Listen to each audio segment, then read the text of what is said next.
let's start with a short introduction for our listeners. Okay. Could you tell something about yourself? What do you do, and how are you involved in the Africa Knows conference? Yeah, I've been involved in so many different conferences, and I think I was one of the latter conferences towards the end of 2020.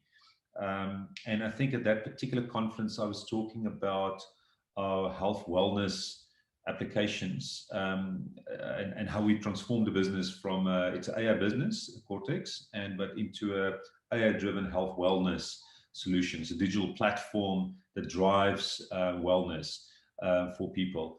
But we also have health, but there's also financial wellness. We're actually building both sides.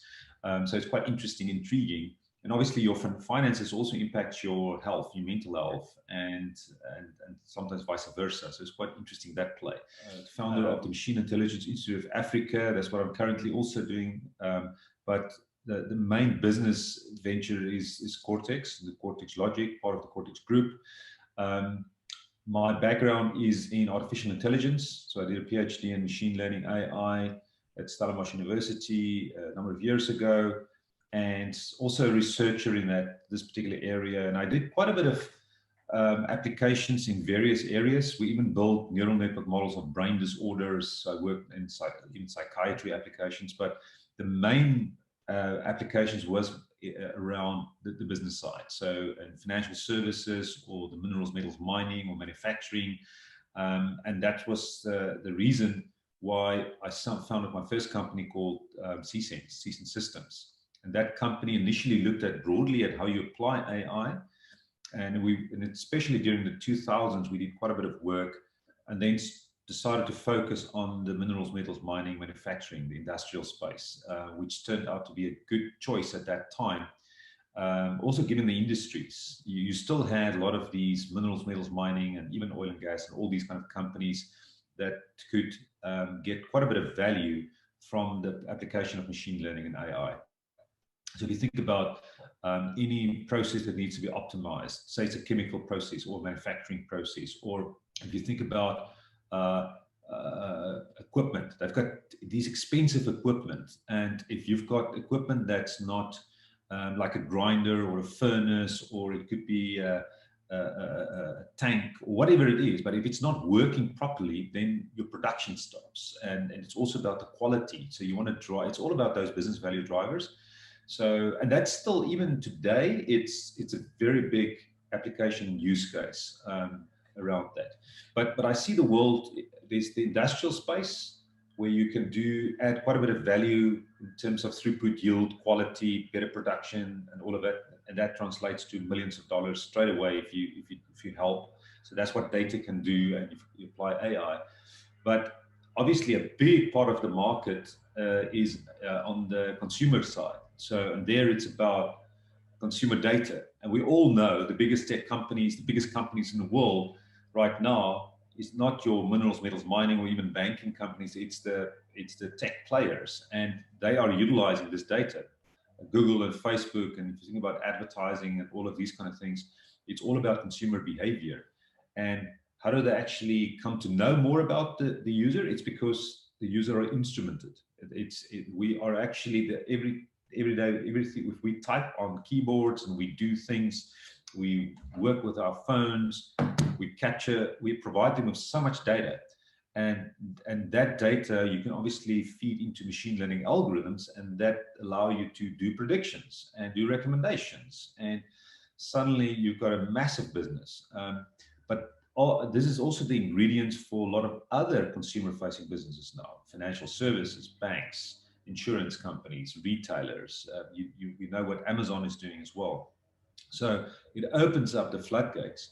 And the more, if you think about the Internet of Things, the more we instrument not only people, but also our environment, the world, there's more data coming through. So that opens the door.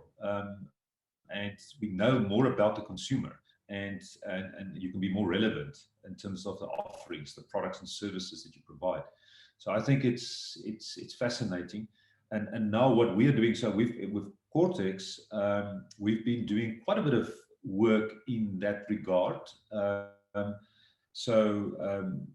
Especially on the consumer side, but also industrial side. And so we basically followed on in terms of what they did with C-Sense. And I was also at General Electric, spent quite a bit of time there when I sold the company there.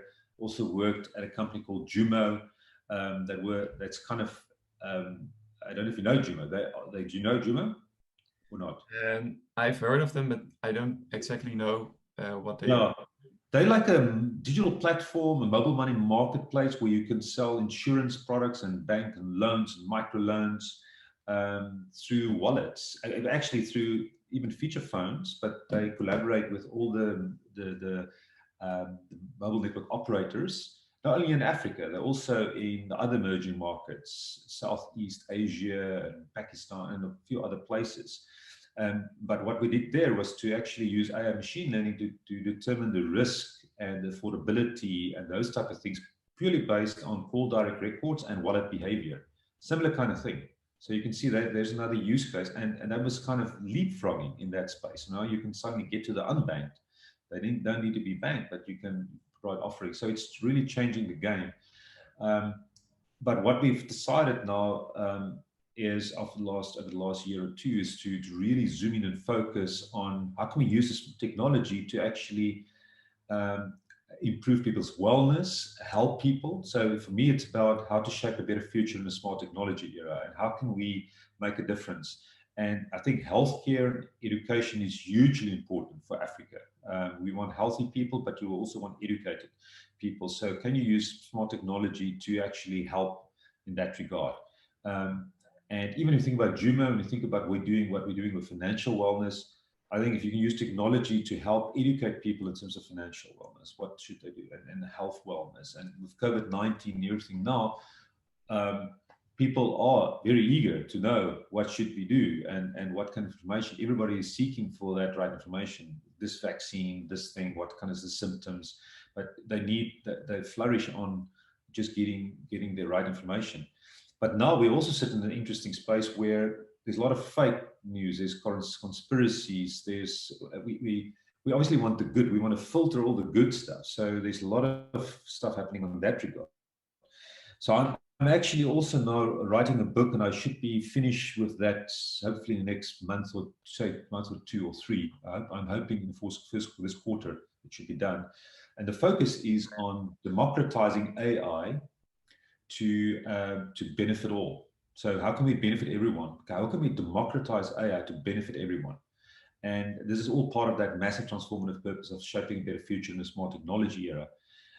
So I'm quite excited about that. That particular book is also talking about exactly how AI is impacting all industries, different sectors. It's talking about government, it's talking about national policies. It's talking about the state of the art in AI and where we're going with AI. It's also talking about this beneficial future for humanity. How should we re-engineer society, the economy, so that more people can benefit? How can we democratize AI? So I'm very much, that's a very big passion of mine. So even on the business side, what I'm doing right now is also aligned with that type of vision as well. So yeah, so you can see where it all comes together. So the Machine Intelligence Institute of Africa is building the AI community in Africa. And we are doing quite a bit in that regard. The business is trying to make an impact, not only in Africa, but also globally. So we want a global solution with what we're busy with. And then on the writing books and things that I'm busy with, trying to be a thought leader, trying to make a contribution with regards to sharing my experience with AI, but also helping with the whole communication around where we're going with this as well. So that's in a nutshell. So you've asked me what I do, but this is kind of a brief summary. It all sounds super interesting. And I myself am a bit more focused on consumer technology. So, and I've noticed in the last couple of years that intelligence has become kind of a buzzword. What's the buzzword? A word that's kind of thrown around a lot in many different areas. So the next artificial intelligence camera, for example, and then, but when you actually use it, you don't really experience a lot of the benefits artificial intelligence should bring. But you obviously are much more invested in different fields. So what are some interesting developments in AI which will actually benefit people? Yeah, I think, you know, my big problem right now is when I talk about democratizing AI, is you want to give that kind of ability to them, but you also want the benefits of this technology. You shouldn't just go to the big tech companies. It is, how can, just think about it. If everybody's got their own AI agent that's monetizing their data and services on their behalf or with them, help them, guide them, even their life. If you've got a helper, someone that's an AI agent that's really guiding you and helping you in making smarter decisions. So it's that kind of supportive role. I think there's incredible potential. The more we get better with AI in terms of really understanding meaning behind what people mean, the text, and more kind of a world view as well. So our AIs right now, even if you think about GDP3 and all the latest developments in terms of speech recognition and even what natural language generation, all of it, there's this incredible, fantastic stuff being done. We know about generative adversarial neural networks that can generate paints or paintings, or it can generate these kind of pictures and objects and videos, and it's dangerous stuff. So you can use this in the wrong way, but it could still be complementary. So we need to be wise. I think they've got this quote from Spider-Man: with great power come great responsibility. And AI, and not only AI, but all these exponential technologies, biotech, nanotech, and the interplay and the fusion of these technologies provides us with tremendous power. So the question is, how can we utilize that so that we can benefit everyone? I would love to see a world that's where you empower the citizen. It's more kind of decentralized. You don't have kind of these authoritarian type of things where big brother and nobody can do anything. I think everything in the world is a balance. So you obviously want to protect your society and citizens from bad actors and influences, but you also want to empower people as much as possible. So if you've got, say, AI agents that's helping to optimize and supporting individuals, you can maybe have AI agents that represent communities or cities or towns.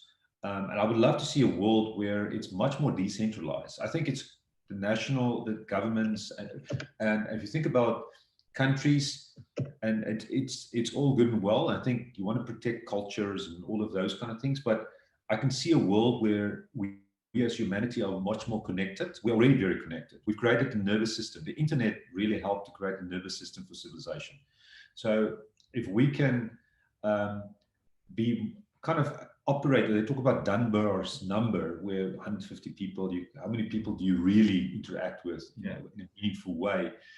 And if you've got communities that's organized, that's in, and this is your community, obviously a community is not just, there's obviously a local aspect to it, but I might be connected to, I think we need to think about this virtually, because you might be more connected to other people that sits anywhere. So we've got to be careful not thinking too local around this, but still, if you've got these kind of communities that interact with one another in a very dynamic way, and they can interact with other communities as well, and you can create a world that's quite interesting. That's if say we communicate, Cape Town communicates directly with London or with Cairo and Africa, or wherever it is, and you've got communities here that interacts. And there could be some business interaction, there could be cultural interaction, there could be all sorts of different things. I think we want to open it up a little bit more, not be too protective, and think more about humanity and what we're doing to the planet. I think there needs to be, I think in a few hundred years from now, it will obviously take some time. There's always transitions, and hopefully if we as a civilization survive and we don't make bad choices, we can get to a world that's better connected, where we do better sense making. I think that's a big problem right now. If you look at the US as well, a lot of polarization, a lot of messaging, tribalism, and all of those kind of things. And where, if you think about going back, hunter-gatherer period, people worked in tribes and stuff, so it's a natural thing there. But I think we also are part of we're more connected now as well. So I think it's important to be more respectful and understanding. If we can actually almost get higher quality sense making and a higher quality engagement between citizens, that's what you want. And it was quite interesting. Thomas Jefferson, US, he also basically said that you can't have a proper democracy if you don't have informed citizens and if you don't have educated people. So that's why it's important for Africa as well. So you want, and all citizens, education is hugely important. And it's not about just knowledge, but it's about more about being a good citizen and making positive contributions to society. And I would love to see a world that rewards that better. And we obviously want to decrease the wealth gap, but you won't never get a kind of a equal world, because there's always people a bit more talented, working harder, doing more, and you want to reward that. So this is obviously what capitalism is doing it from an economic perspective, but you still want to share the benefits. I think we can be smarter with the way we organize ourselves and still have reward the people that's doing things, but lift everybody up. So I think that should be the goal. So I'm framing a lot what I do and think in that regard, and I'm talking quite a bit in the book about that type of concept. Yeah, so I'm quite excited about that. I'll be doing some podcasts and a lot more as soon as that book is released and talk about that theme. But I'm also working in practice, doing things. So that's why I'm an entrepreneur, I'm a businessman, so I'm building businesses as well. And you can't do everything, so I'm very focused in the specific things that we're involved in. But I do have some ideas for a super platform for society where everybody gets benefit. I think we need kind of different types of solutions, and I think that'll make a big difference. If you've got tech that's used optimally, that would be huge. We need kind of big thinking around that, because the technology is there. It's just the way we organize it. And yeah, so interesting times, but yeah. Yeah. So I think you are really thinking about how this the benefits can be shared among everyone, but I think it's also not always the case that it really happens. So do you think that's a big ethical hurdle in the adoption of artificial intelligence, that it may end up with the most powerful who will who will get the control over who sees what information and in what way? Yeah, this is where we've got to be super careful, is because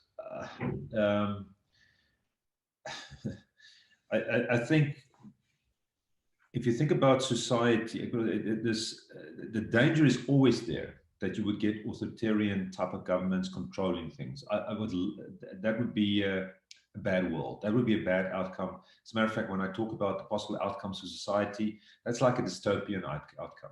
Yeah. You don't want that. So, and I hope that sanity and wisdom prevails. That's why it's actually quite important. Even in the previous century, when it was the Cold War, it was actually about ideologies. I mean, it was about capitalism on one hand, and communism on the one hand as well, trying to show that you can be economically successful within this kind of ideology. And the problem is you've got, say China decide we're going to stay. Well, they kind of have a hybrid thing going there, which is interesting. Trying to have this capitalism within a communist type of environment. There's danger of the authoritarian aspect, and they need to be careful how they do things. But I think as long as they've got an economy and things are working where they uplift more people, then it's working for China as well. So, and I think a hybrid imbalance is probably a good thing, but it's so dangerous because this thing can so easily go in a direction where you can squash any opposition. You don't have the freedom and a democracy. And if you think about a dynamical system, it's so easily that you can skew the thing. So So I'm definitely that is a worry. And even if you give control to this, also talks about super intelligence and smart AI and value alignment problem and things like that. Well, that's maybe far fetched, not, but that is things that one obviously need to think about as well, eventually. But I think the biggest danger is more how people are using this technology. That's the real present danger is around that, because we might even get to very sophisticated scenarios. Obviously, we want a world, I think, with technology where we create superabundance.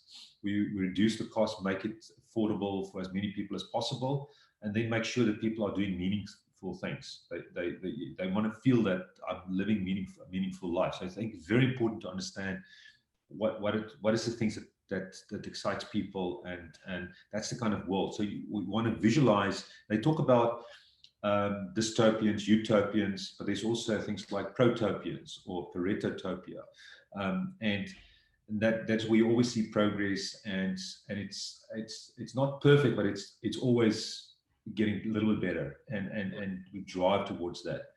So I think that's probably where we need to go, but we got to be super careful, and could go easily in the wrong direction. So yeah, that's actually a big topic on its own, but yeah. Yeah, it's one of those things that, when AI comes up, the ethical aspect gets talked about quite a lot. And I think it's a really interesting discussion. But let's switch gears a bit Yes. to Africa more specifically, because of course you're based in Africa, Yes. and you have developed a lot of technologies, or done a lot of projects within Africa. So what would be the potential for artificial intelligence regarding development in Africa? How could it aid them, or aid the countries in Africa to increase their level of development? Okay, great. So I think if you talk about development, it's obviously, you can think about it more broadly. I believe so many things there. We talk about sustainable development goals that the World Economic Forum is talking about. A lot of those goals, all of those goals is relevant for Africa. It's also relevant for the world. So what we anyway prescribe in terms of how AI can help development or sustainable development goals, or smart technology, whatever we say for any other country, is also relevant for Africa. But I think with Africa specifically, there needs to be some leapfrogging, or at least catch up. There's some infrastructure that you need, but if you think about even mobile money, it was like, especially what was done in Kenya, that was like a world first. So there was some leapfrogging happening there, using technology to actually get to the unbanked, or to just have another way of doing financial services in a very smart way, cost-effective way, using mobile phones, and very effectively. So I think obviously you need the infrastructure, you need internet bandwidth, you need energy, you need all of those kind of things. I think those kind of things are super important, because for education, what is the key things that you need? You need that, but there's also poverty and those kind of things that you want to address. So you want to make sure that the economic systems are working.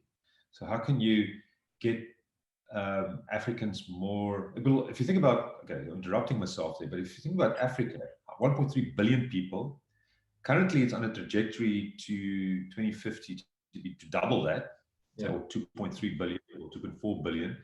It will be a huge part of this population. There's a lot of young people as well. And so there's a lot of potential to also do what China did within 40 years, creating this incredible economy, biggest economy. Well, they're going to the biggest economy in the world. They're going to surpass the US. And Africa's got a potential to also do that kind of stuff, but you need to unite and organize ourselves. So Africa will become a bigger player, but there's a lot of catch up, and it is not necessarily given as well. there could be a lot of things that's making it more difficult. But I think the potential is huge. Even if you think about agriculture and using AI technology, because you've got obviously a lot of arable land here as well. You can use smart technology, Internet of Things, and AI, and all these kind of technologies to be much more effective on that front. But also just providing products and services for Africans. There's opportunity, and then if it's good enough, you can go international with that as well. So I think there's similar to what China did as well. So I think there is a great opportunity to use technology in a smart way. But I think education is hugely important. You want to empower the people with the technology, how to do it. And I think that some of the young people also getting more used to do it, but you need to create that mindset and show examples. And we don't have a lot of unicorn examples as well, but it doesn't need to be also unicorns as well. It just needs to be impactful businesses that's helping quite a bit of people and showing how it could be done. And then you want many of that. So yeah, I think there's some positive signs and stuff, but I think there's many ways that we can apply AI and smart technology.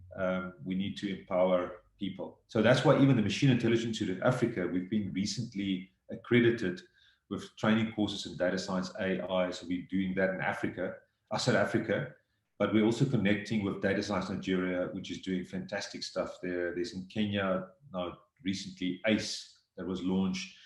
There's Kenya AI. There's various organizations. There's Google's Indaba, Google DeepMind and Google Brain was involved in getting this in Indaba, DeepMind or Indaba thing going, which is fantastic. So that is like, you've got a lot of countries in Africa, people, data scientists collaborating and meeting, and you grow the AI community as well. So it's very much the goals that we as MIA have as well. I love that. So we're very supportive of any of these kind of initiatives that's help educating people, giving them the skills to be impactful. And there's so many great applications. You can apply AI and smart technology in every industry, every sector.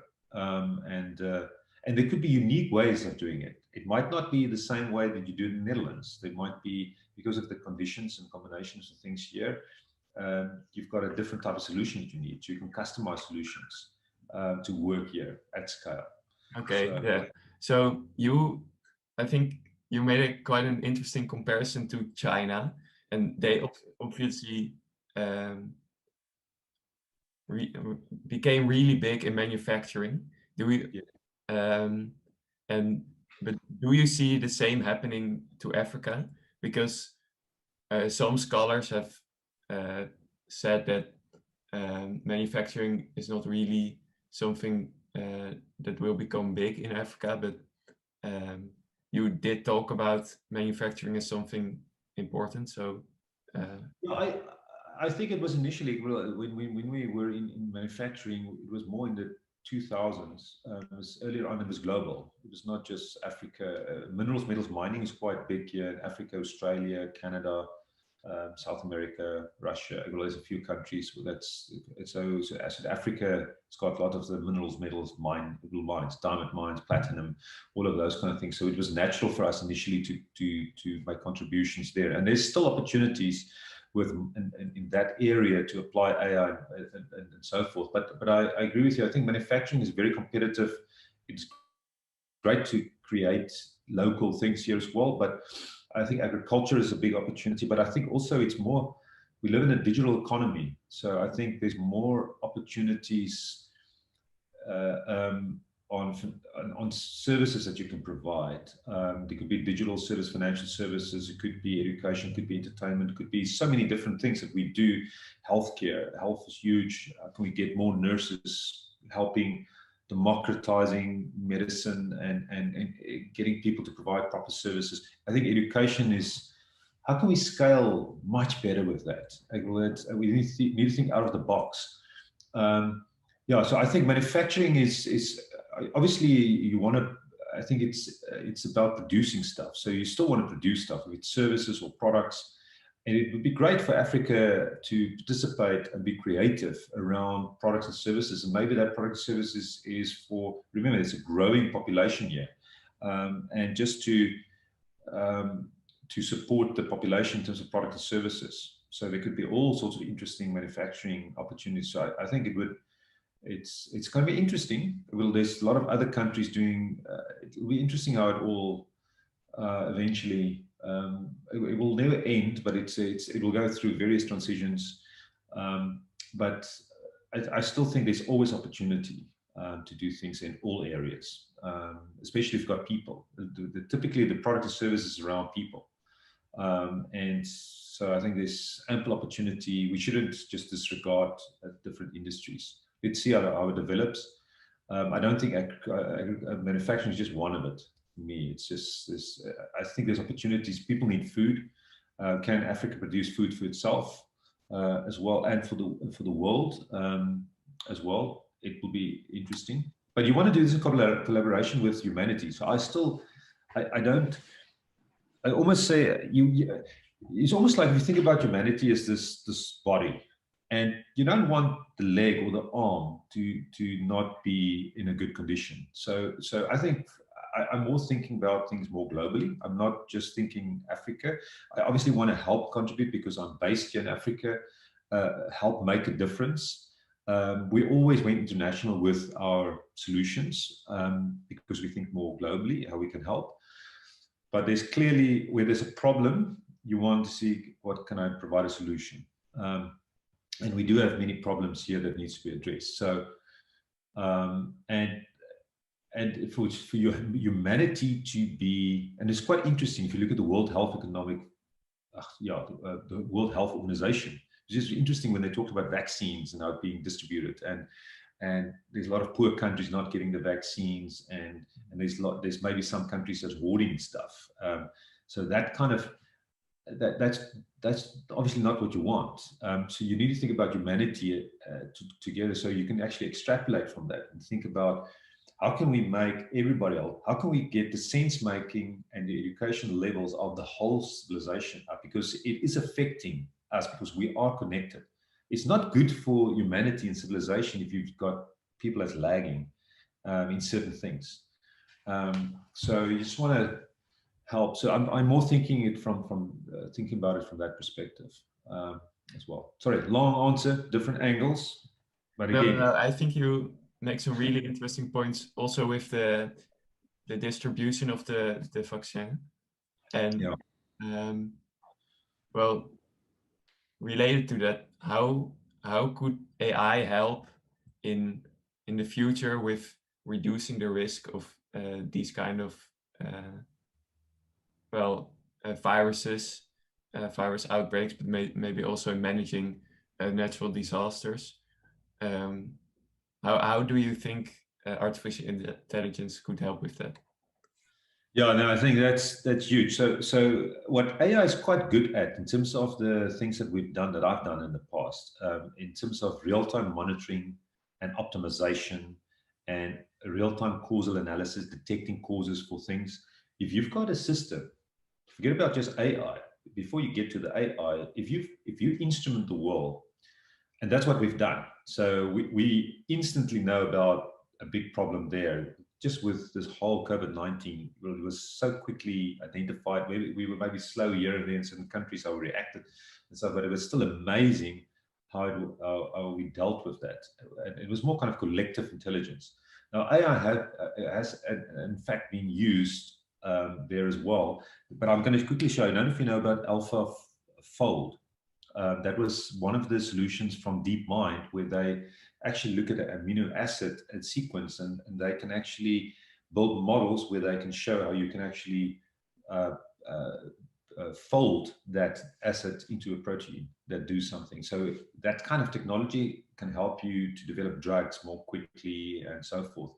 But obviously data science and AI can also help just in terms of understanding what's going on, just looking at all the data available, all the behavioral aspects, and are we moving in the wrong direction, right direction? What's happening with the world? If you think about climate change, just looking at all the data that's becoming available, and create more accurate models of the world, so that we can be more proactive, but also we can predict better, and we can make plans to address potential anomalies and things as well. So I think it's incredible opportunity. So the more we instrument the world, the more data becomes available, and then it provides us with the ability to build models that tries to be an accurate reflection of reality. And maybe you've got different types of models modeling various things. You've got this hybrid system and stuff, and you can now start thinking about you can get alerts much earlier. So in terms of virus and stuff, if you can just really immediately get the information, you immediately see this is the problem, you can stop it right in its tracks. And that's what we're trying to do now with social distancing and all these lockdowns, and because the thing is spread. But if you can really identify it super quick and you localize it and you take control, then it's first prize. Maybe you don't need even vaccines. You just kill the thing right there. And if you think about even the human body, in the future, you don't know exactly what's going on in your human body. Well, you've got a feeling. Your brain is obviously connected to your system, so it tells you you get a headache or you feel, okay, I don't feel well. But if you've got nanobots, or if you instrument the body better, where you get more information what's happening, you can have, in the future, this will definitely happen. We've got real-time information about exactly what's going on, and you can immediately identify if there's a cancer or there's something wrong or that's wrong. Then you localize and you address it and fix it straight away. And it would be very interesting. So that's the kind of world. So you can see, you can look at a civilization level, you can look at cities, communities, and also individual level, the whole health of the system. So I think if you could just extrapolate from that, you can just see there's incredible potential, but it's all based on instrumentation and data. And that's basically what we did. So we're already getting ideas of what we can do as a society, as humans, and the power. So I think we are just scratching the surface of what can be done here. So yeah, so it's fascinating. So I think it's going to play a huge role going forward. It will become very, very important. We've got also the algorithms, the rule. We've developed, as we get smarter with the technology itself, to work with all different types of data. So we're quite good with video, audio, all the types of data. But if you think about any data, so it could be different types of sensors, infrared, it could be other type, magnetic, any type of data. If you've got systems that works with all available data, it's huge. So that's what we do as humanity. We instrument the world, and that made a big difference. Yeah, and you can see you can do this. It's almost like we're like kids in a kindergarten in a toy shop.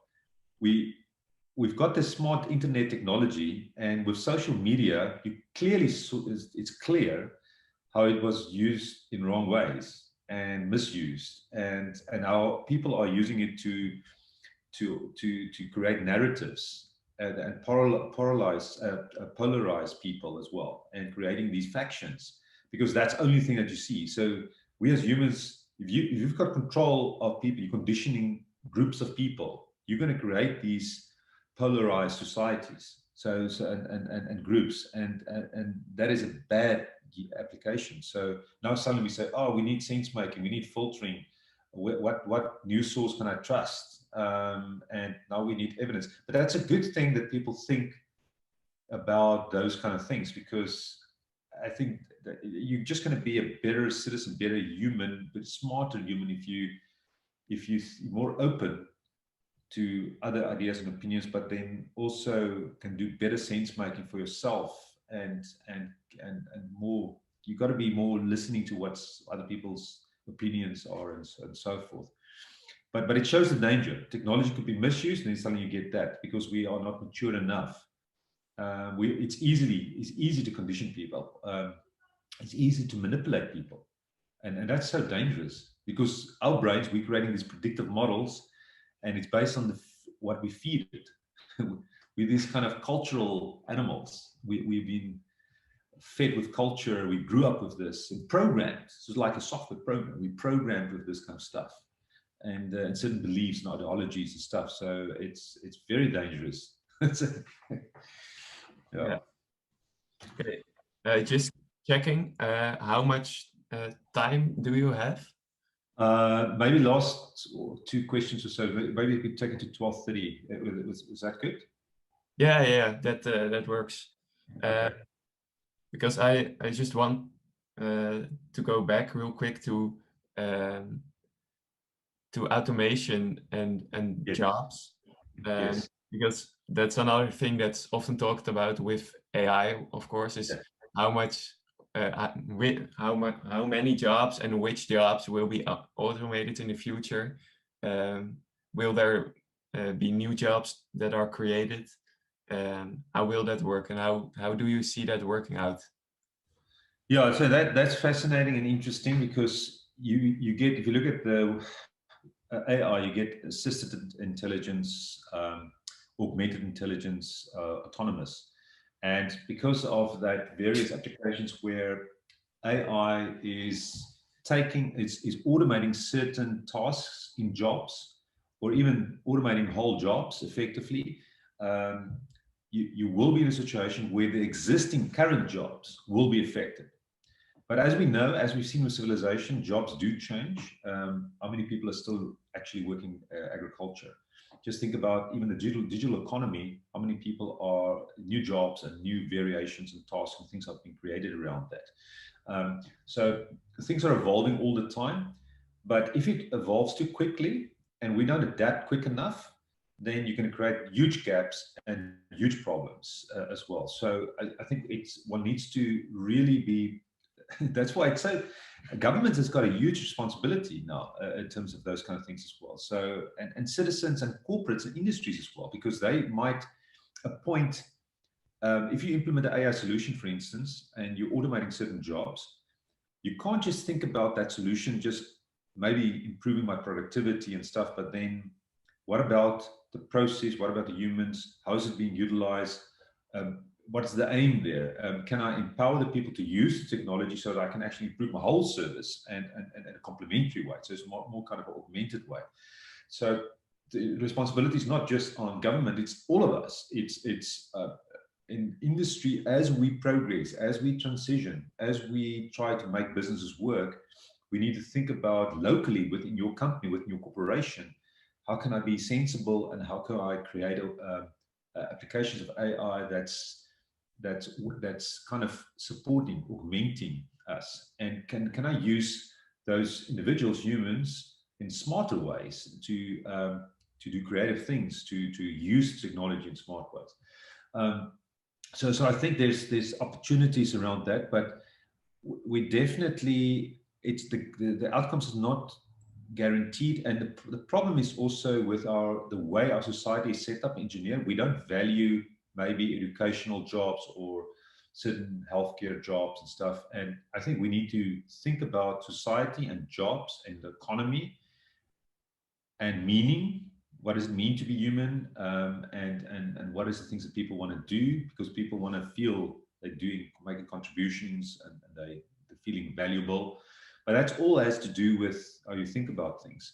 So we might, if we get to a world where there's superabundance, where you get AI that's doing most of the products and services, well, there will always be entertainment services or other types of things where you've got humans involved. I can't see a world where you don't have products and services that exclude humans completely, because it's anyway stupid, because technology should serve us. So yes, if you can use it to actually make it much more cost-effective product and services, so you can give more cost-effective, in a more cost-effective fashion, more product and services to more people, that's great. But you still also at the same time want to create societies where people want to live in, that's empowering and all of it. And so that people talk about universal basic income, talk about all these various things to address things maybe in the interim. But all of those kind of solutions are on the table, I think. I think if you can reward people for their positive contributions to society, and it could be various things. Maybe it's not the way we traditionally think about jobs. It is just this. That's why it's so important to define what a society looks like, and then you can engineer an economy around that as well. So you need economists and philosophers, and you get all these kind of people together and thinking about what is that ideal world where the economy works, where civilization works, society works, and that I think we can put something together where we say, make it very clear to people how they can contribute. And obviously people need to agree about this thing. But I think there's a lot of things that's common. We know what's bad, what's good in general. So as long as we have that, you can then engineer things that people can do that are positive for society. And the more people do, let's reward them for that, even if it's monetary rewards or other types of things. But so that could be a great way of empowering people and solving this kind of problem. So maybe it's going to be a transition. It's going to be very interesting, but I think we need to be. So that's why you've got to have big picture thinkers, and think about society, humanity. And some countries will go ahead. It may be easier to do in Singapore or Estonia, or you've got smaller countries in Africa, Rwanda, or all these countries where you can control things in a smarter way. But I think we need to move to that, and we need some maybe communities and countries that's setting the example, because eventually we want the whole of humanity to go there. So yeah, I would love to see the US also being more a leader in that regard. You've got a country that's kind of talking about democracy and showing how it should work, but they've got even economic system. Well, there's some really good stuff. You shouldn't just, but there are things that's not working properly, and you need a few countries to also show the way. We need examples. And well, it could be anywhere. It could be, that's why even South Africa, we can say, what can we do? We should think out of the box here. We've got our own problems here. If you think about the Netherlands, what can the Netherlands do within Europe to set an example? So I think if we have more of that kind of thinking and trying to build that society that we all want and engineer it in a proper way, then that's great.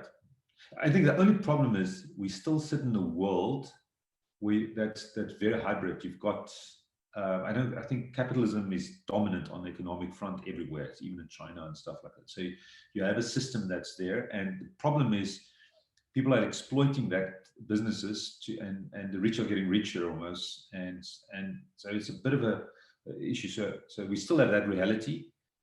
How do we move this thing in a smart way, where it's a bit more equitable, where it works, where society works? But it's clearly something that nobody individually, Google can't solve it on its own, Apple can't solve it on its own, this government can't solve it. So you need that collaboration. We have to collaborate. We have to, and if you think about democracies, if you don't have people proper sense making, you're not going to solve it, because people are just being influenced by various groups, and they are almost like sheep following certain things, and that's not ideal. So I think you need really wisdom and really good leadership and clear guidelines of where we want to go. So this book that I'm writing is actually talking a little bit about that, but there's more work that needs to be done. Okay, well, I think that's quite a positive note to end on, that we need to do it together. So I think I would like to thank you so much for this interview, for this opportunity. It has been really insightful, super interesting. I'm looking forward to seeing your book, to hearing about your book, and seeing you maybe on the Africa Knows conference during a panel. Well, thank you very much. I really appreciate it, Simon. It was great to talk to you, and good luck. And thanks for all the interesting questions. And let's stay in contact. It was good. Yeah. Thanks, Okay. man. Thank you. Thanks. Okay, cheers. Bye.